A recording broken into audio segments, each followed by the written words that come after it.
Hello students, good morning to you. Today we shall start second book, that is Indian Economic Development, and we have discussed first chapter of this book, that is Indian Economy on the Eves of Independence. So let's get start. Students, when we talk about the introduction, the primary objective of British colonial rule in India was to turn India as a supplier of raw material, and second is as a consumer of finished goods. So, India had an independent, self reliant, and prosperous economy before the advent of the British rule. So, the Indian economy of the 18th century was primarily in agricultural economy. Agriculture was the main occupation of the people at that time. Apart from it, India was also known for its developed handicraft industries. So, the prominent handicraft industry which gave prime place to India in the world market were cotton and textile industries, silk textiles, metal industries, precise stones, works, gold and silver jewelry, etc. So the Indian handicraft enjoy the worldwide reputation of the fine quality and high standards of craftsmen. Students, colonialism means colonialism refers to a system of political and social relationship between the two countries, of which one is the ruler and the other is its colony. So the ruling country not only has political control over the colony, but it also determines the economic policies of the dominated country. So in case of India, the unequal relationship between the colonia, that is the India, and the ruling country, that is the Britain, resulted in underdevelopment of India. So colonialism refers to basically a system of relation between two countries, of which one is the ruler and the other is its colony. So the ruling country has a control over the political and economic life of the subjugated country. Students, now we have to discuss the subtopic of this chapter, that is the low level of economic development or low level of income and economic development under British rule.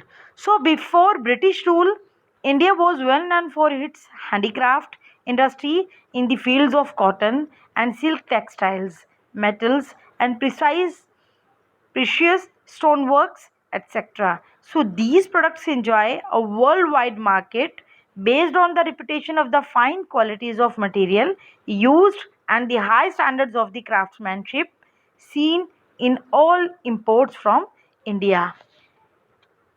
Now we discuss the during British rule, why there is a low level of economic development during British rule. So the economic policies pursued by the colonial government in India were concerned more with the protection and promotion of economic interest of their home country than with the development of the Indian economy. Such policies brought about a fundamental change in the structures of Indian economy.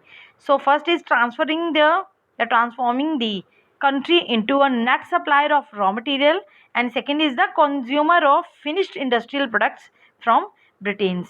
So the country's growth rate during the first half of the 20th century was less than 2%, and growth rate of per capita output was only 0.5%.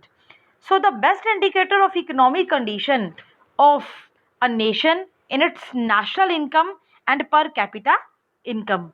So no systematic and sincere attempts were made by the British government to estimate India's national income. However, individual attempts were made by some experts in this regards.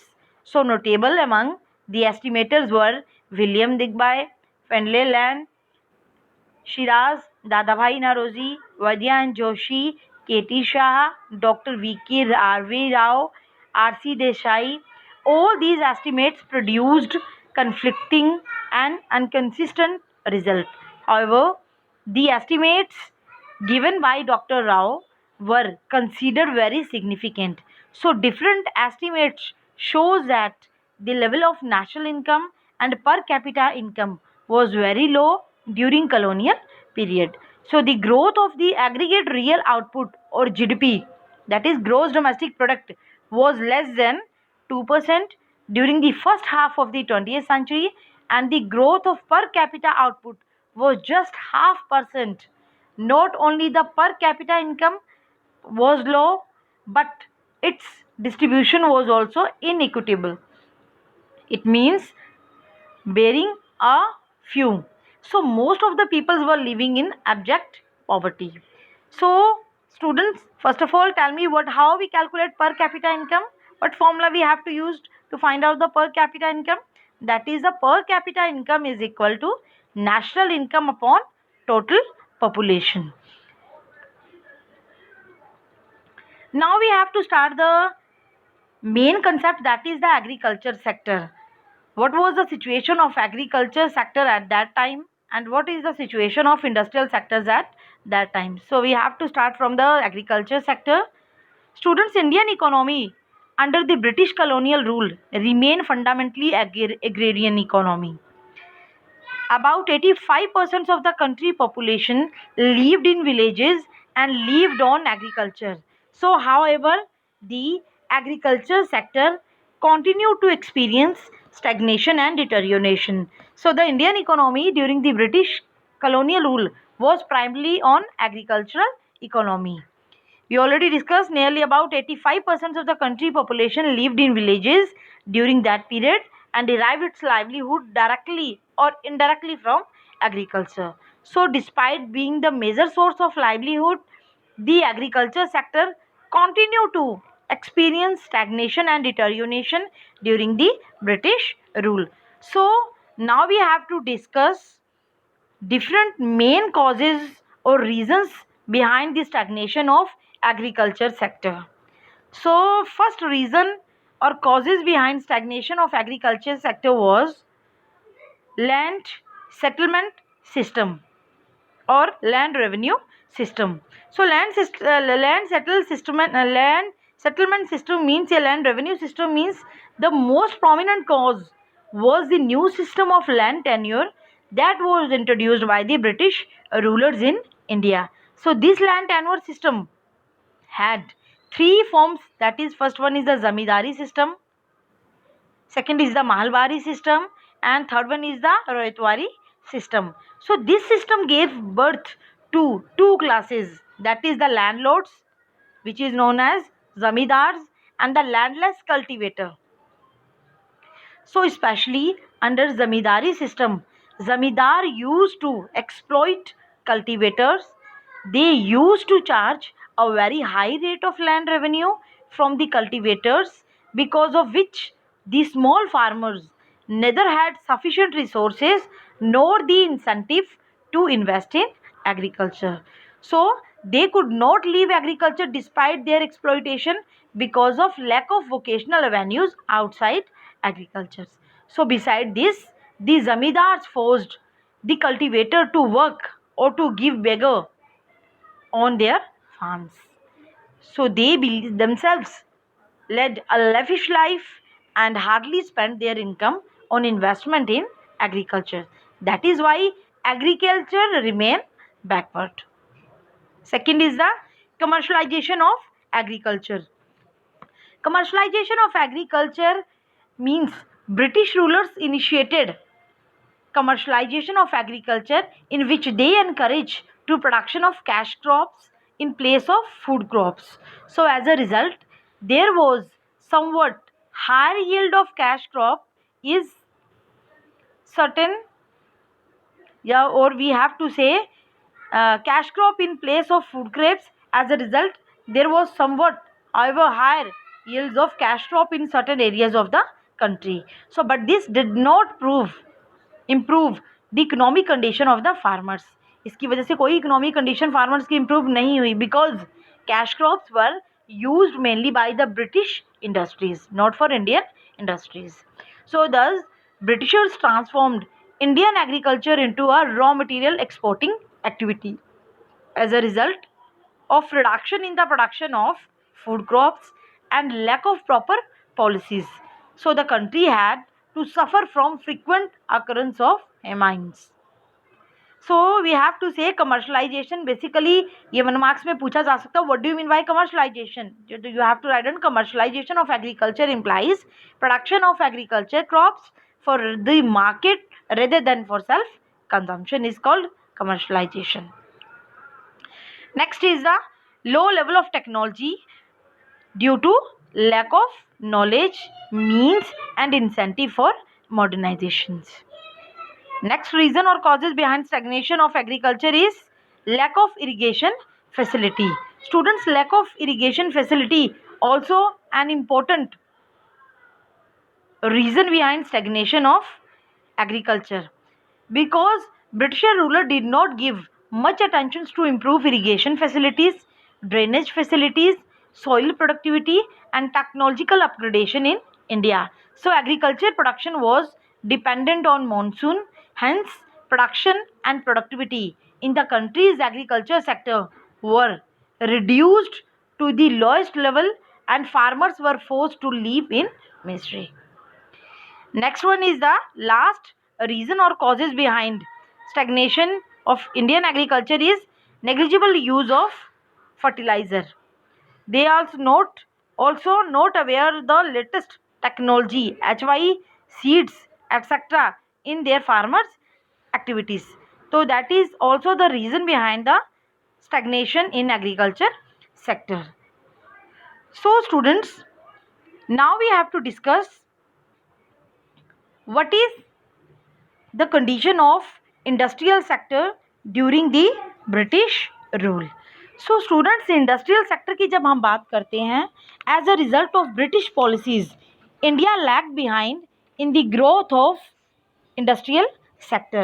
So Britishers systematically destroy Indian handicraft industries and no modern industries was allowed to come up.